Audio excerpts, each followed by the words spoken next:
ఈరోజు జగన్మోహన్ రెడ్డి గారు తిరుమలకి కాలినడకన ప్రయాణం అనే ఒక కొత్త నాటకాన్ని మొదలుపెట్టారు.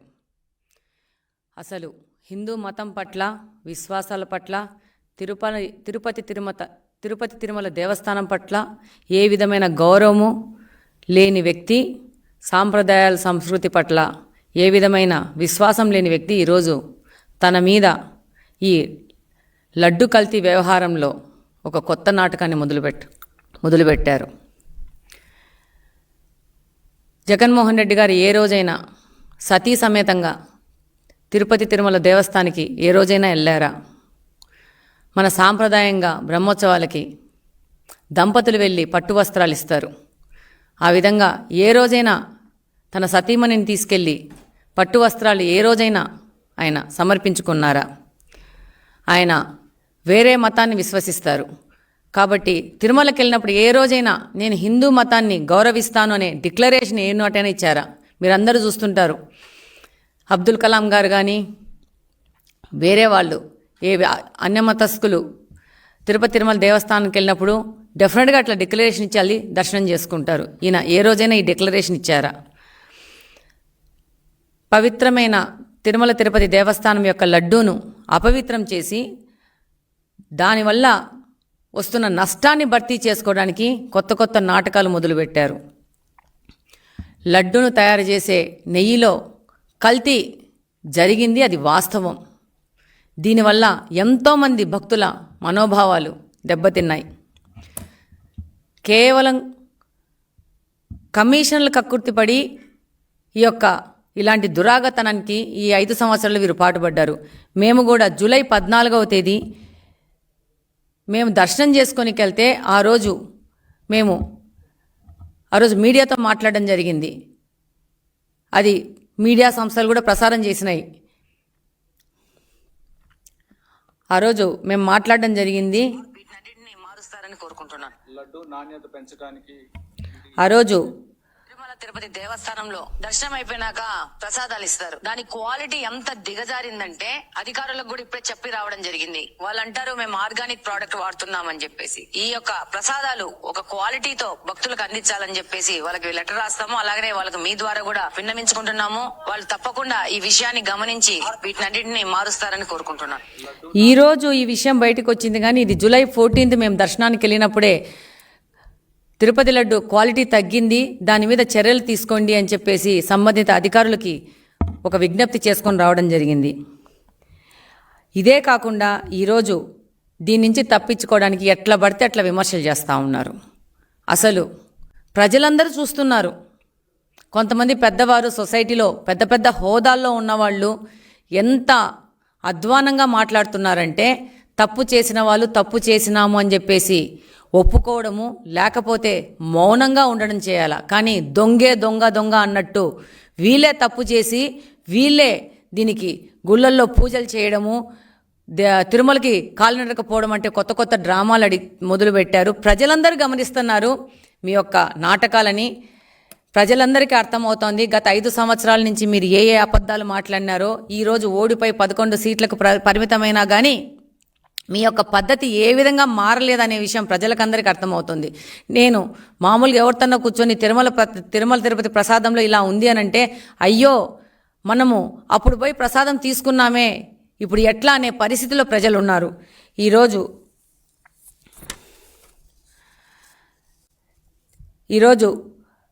ఈ ప్రక్షాళన చేస్తున్నామని చెప్పేసి చంద్రబాబు నాయుడు గారి పాలనలో ఏదో జరిగింది, అందుకని పూజలు చేస్తున్నాం, ప్రక్షాళన చేస్తున్నామని అంటున్నారు. ప్రజలు దీన్ని చూసి నవ్వుతున్నారు. ఈరోజు ప్రక్షాళన చేస్తామని చేస్తున్నారు కదా, మీ యొక్క భార్యని ఏ రోజైనా కానీ మీరు తిరుపతి తిరుమల దేవస్థానానికి తీసుకెళ్లారా? ఈరోజు కాలినడక మీద మీరు తిరుమలకి వెళ్తున్నాం అంటున్నారు. ఇప్పుడు మొదటిసారి మీరు తిరుమలకి వెళ్తున్నారా కాలినడకనా? ఇంతకుముందు ఎప్పుడైనా వెళ్ళారా? లేకపోతే ఈ యొక్క అపవాదు నుంచి తప్పించుకోవడానికి ఈ నడక అనే కొత్త నాటకాన్ని మీరు మొదలు పెడుతున్నారా అనేది మేము ఈ సందర్భంగా మిమ్మల్ని ప్రశ్నిస్తున్నాం. ఈరోజు ఈ వైసీపీ వాళ్ళు తిరుపతి తిరుమల దేవస్థానాన్ని ఒక ATM లాగా మార్చేసుకున్నారు. ఏ రోజు కానీ హిందూ సాంప్రదాయాలకు సంబంధించిన పూజలు చేయని జగన్మోహన్ రెడ్డి గారు టీడీపీ హయాంలో పాపాలకు ప్రక్షాళన అని చెప్పేసి దేవాలయాల్లో పూజలంటూ ఒక కొత్త నాటకాన్ని మొదలుపెట్టడము, ఈ యొక్క కల్తీ నెయ్యి ఒక కర్త కర్మ క్రియ వైసీపీకి సంబంధించిన నాయకులు, దాని నాయకుడు జగన్మోహన్ రెడ్డి గారు అనేది ప్రతి ఒక్కరికి తెలుసు. దీని నుంచి తప్పించుకోవడానికి దేశంలోనే కాదు ప్రపంచం మొత్తం ఉన్న హిందువుల మనోభావాలు ఈరోజు దెబ్బతీశారు. దాని నుంచి తప్పించుకోవడానికి వీళ్ళు కొత్త నాటకం మొదలు పెట్టడం జరిగింది. ఈరోజు స్వామివారి లడ్డూను ఈరోజు ఈ డేట్కు చూస్తే పాత పోయిన వాళ్ళకి, పాత లడ్డుగా ప్రసాదంగా తీసుకున్న వాళ్ళకి, ఈరోజు లడ్డు ప్రసాదంగా తీసుకున్న వాళ్ళకి ప్రత్యేకంగా ఎంత తేడా ఉందో అర్థమైపోతుంది. ప్రతి ఒక్కరు ఇదే మాట్లాడుకుంటున్నారు. ప్రపంచవ్యాప్తంగా తిరుపతి తిరుమల దేవస్థానం యొక్క లడ్డూకు ఎంతో విశిష్టత ఉంది. ప్రతి ఒక్కరూ తిరుపతి లడ్డూ కోసం ఎదురు చూసే పరిస్థితుల నుంచి తిరుపతి లడ్డూ మనం తిన్నామా ఈ 5 సంవత్సరాల్లోనే బాధపడే స్థితికి ఈ వైసీపీ ప్రభుత్వము మన తిరుపతి తిరుమల దేవస్థానాన్ని తీసుకొని వచ్చింది. రివర్స్ టెండరింగ్ అనే ప్రక్రియ అధికారంలో రాగానే మొదలుపెట్టి, అది పోలవరం ప్రాజెక్టుతో మొదలుపెట్టి రివర్స్ టెండరింగ్ అని చెప్పేసి కమిషన్లు కకృతిపడి దాన్ని, ఆ రివర్స్ టెండరింగ్ని టీడీటీకి కూడా, తిరుపతి తిరుమల దేవస్థానానికి కూడా అంటించి ఆ రివర్స్ టెండరింగ్లోనే కమిషన్ల కకృతిపడి ఈ విధంగా కల్తీలు చేయడం అనేది చాలా బాధాకరమైన విషయము. ప్రతి ఒక్క హిందువు, ప్రతి ఒక్క భక్తుడు, తిరుపతి తిరుమల దేవస్థానికైనా ప్రతి ఒక్క భక్తుడి మనోభావాలను దెబ్బతీశారు. ఈరోజు ఆ పార్టీలోని పెద్ద మనుషులు, పెద్ద పెద్ద హోదాలో ఉన్నవాళ్ళు, స్పీకర్ హోదాలో ఉన్నవాళ్ళు ఆ రోజు వాళ్ళకి ప్రభుత్వ యొక్క న్యాయపరమైన సలహాలు ఇచ్చేవాళ్ళు మాట్లాడుతున్నారంటే ప్రతి ఒక్కరు ఆలోచించాలా. ఎంత అధ్వానంగా మాట్లాడుతున్నారంటే ఇక మనము ఇక్కడ మాట్లాడుకోనికి కూడా మనకు సిగ్గేసే విధంగా మాట్లాడుకుంటున్నారు. వీళ్ళే కల్తీ చేశారు, మళ్ళీ వీళ్ళే వెళ్ళి గాంధీ బొమ్మ చుట్టూ, విగ్రహం చుట్టూ నల్ల చొక్కాలు వేసుకొని తిరగడం అనేది అసలు ఏమి మాట్లాడాలో అర్థం కావట్లేదు. ఈ జగన్మోహన్ రెడ్డి గారు తన సిబిఐ కేసుల మీద మాత్రము విచారణ కోర్టుకు వెళ్ళడు, కానీ ఈ యొక్క లడ్డు వ్యవహారంలో సిబిఐ విచారణ కావాలా అని నేను అడుగుతున్నాను. అలాగనే టీటీడీ అంటే పవిత్రతకు పేరు. అలాంటి పవిత్ర సంస్థ పాలక మండలిలో సభ్యులుగా ఎలాంటి వాళ్ళని నియమించారు వీళ్ళ హయాంలో? లిక్కర్ స్కామ్లో నిందితులైన వ్యక్తులని, హత్య కేసులో నిందితులైన వ్యక్తుల్ని ఇక్కడ పాలక మండలిలో సభ్యులుగా నియమించిన వ్యక్తులు ఎవరంటే ఈ జగన్మోహన్ రెడ్డి గారు. ఇలాంటి వ్యక్తులు పాలక మండలిలో చేరితే ఇలాంటి పనులు చేయకుండా ఎలాంటి పనులు చేస్తారు? ఎటువంటి విచారణకైనా సిద్ధమని చెప్తూ రెండో వైపు ఏ విధమైన విచారణ జరగకూడదని కోర్టుకు వెళ్తున్నారు జగన్మోహన్ రెడ్డి అండ్ గ్యాంగ్. ఒకవైపు విజిలెన్స్ విచారణ జరుగుతుంటే మరోవైపు వీళ్ళు కోర్టు మెక్కులు ఎక్కుతున్నారు. అలాగనే సిట్ విచారణ ఆదేశిస్తే దాని మించి కూడా విమర్శలు చేస్తూ ఉన్నారు. ఒక్కసారి ప్రజలందరూ ఆలోచించుకోవాలి. ఇలాంటి వ్యక్తులను గత 5 సంవత్సరాలు మనము అధికారంలో నిలబెట్టిందనేది ప్రజలు ఆలోచించుకుంటున్నారు. ఈరోజు హిందూ దేవాలయాల యొక్క పవిత్రతను మొత్తం నాశనం చేసిన వ్యక్తి, నాశనం చేసిన పార్టీ ఏదంటే వైసీపీ పార్టీ అని ముక్త కంఠంతో ప్రజలందరూ మాట్లాడుకుంటున్నారు. ఏ యొక్క మతానికి ఇంత అగౌరవము, ఇంత అభద్రత ఏ పార్టీని, ఏ రాజకీయ పార్టీ ఇంతవరకు కలగజేయలేదు. ఈ యొక్క 5 సంవత్సరాల్లో ఈ వైసీపీ పార్టీ ఈ యొక్క టీటీడీ బోర్డును కానీ, టీటీడీ పవిత్రతను కానీ దిగజారు చేసింది. ఈరోజు సుప్రీంకోర్టుకు కూడా వెళ్ళి ఈ లడ్డు వ్యవహారం ఎవరూ మాట్లాడకూడదని ఒక గాగ్ ఆర్డర్ని తెచ్చుకునేందుకు జగన్మోహన్ రెడ్డి ప్రయత్నిస్తున్నారు అని అంటే ప్రతి ఒక్కరు ఆలోచించాలా. ఆ రోజు ఎలక్షన్స్ అప్పుడు వివేకానంద రెడ్డి గారి హత్య గురించి ఎవ్వరూ మాట్లాడకూడదని కోర్టుకెళ్ళి కోర్టు ద్వారా ఎవరినీ మాట్లాడనీయకుండా ఈయన ఆర్డర్ తెచ్చుకున్నారు. ఈరోజు వాళ్ళు చేసిన ఇంకొక పనికిమాలిన పనికి, ఒక కుట్రకు ఎవరూ మాట్లాడకూడదు అని చెప్పేసి ఒక భావ వ్యక్తీకరణ స్వేచ్ఛను అరికట్టాలని చెప్పేసి ఈరోజు జగన్మోహన్ రెడ్డి గారు కానీ వైసీపీ పార్టీ కానీ ప్రయత్నిస్తున్నారంటే చాలా అవమానకరము.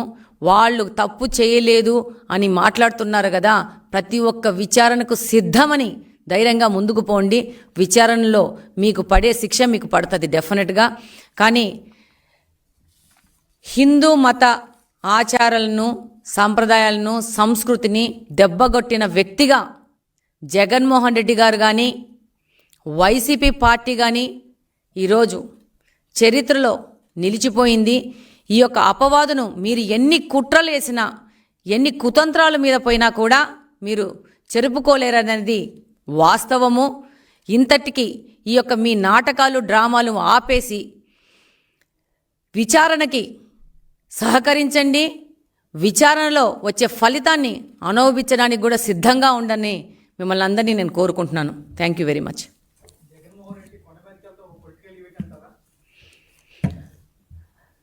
డెఫినెట్గా జగన్మోహన్ రెడ్డి గారు ఈరోజు 11 సీట్లతో గెలిచి ఆయన చేయడానికి పని ఏమీ లేక, ఆయన తన మీద ఉన్న ఈ యొక్క ఆరోపణలను ఎదుర్కోలేక ఇలాంటి ఒక నాటకాలకు మొదలు పెట్టారు. ఈయనను చూస్తే ఈయన అధికారంలో ఉన్నప్పుడు ఏ రోజు బయటికి రాలేదు, ఏ రోజు ప్రజలను కలిసిన పాపాన లేదు. ఈయనని కంప్లీట్గా అపోజిషన్లో కూర్చోబెడితే ఈయన కనీసము నడవడము, తిరగడము, బయటికి రావడం అనేది చేస్తాడు. లేకపోతే ఈయన రాజకీయాలకు మాత్రమే పనికిరాని వ్యక్తిగా తనను తాను నిరూపించుకుంటున్నాడు. ఈరోజు తనకు ఏదో ఒక ప్రజలలో ఒక మూమెంట్ ఉండాలని చేసే పనులు కానీ, ఒక్క భక్తుడు, ఒక్క హిందువు కూడా జగన్మోహన్ రెడ్డి గారిని నమ్మే పరిస్థితిలో ఈ ఆంధ్రప్రదేశ్లో కానీ, ఈ భారతదేశంలో కానీ, ఈ ప్రపంచంలో కానీ ఎవ్వరూ లేరనేదే వాస్తవమని ఈ సందర్భంగా తెలియజేస్తున్నాను.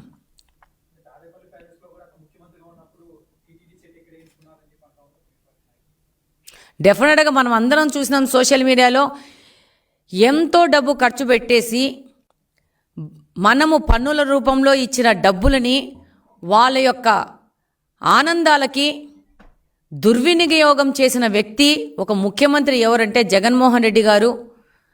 ఆ రోజు మనం అందరం చూసినాము, ఆయన సతీమణి భారతి గారికి ప్రసాదం ఇస్తే దాన్ని టిష్యూ పేపర్లో తీసి పక్కన పడేసిన సందర్భాన్ని కూడా మనము మీడియా ద్వారా, సోషల్ మీడియా ద్వారా మనం చూసినాము. నేను ఒకటే విజ్ఞప్తి చేసుకుంటున్నాను, మీకు హిందూ మతం మీద గౌరవం లేకపోయినా పర్వాలేదు, మీరు ఆ మతాన్ని అగౌరవపరచుకుంటే చాలని రిక్వెస్ట్ చేసుకుంటున్నాను. మీకు హిందువులు గౌరవంగా భావించే ప్రసాదాలను తినకూడదు అనుకుంటే మీరు అలాంటి కార్యక్రమాలకు వెళ్లకుండా మిమ్మల్ని అవాయిడ్ చేసుకోవాలి. కానీ అలాంటి కార్యక్రమాలను మీరు ఒక ప్రచారంలో భాగంగా వాడుకొని ఈ విధంగా అవమానపరచడం అనేది చాలా అన్యాయమని నేను తెలియజేసుకుంటున్నాను.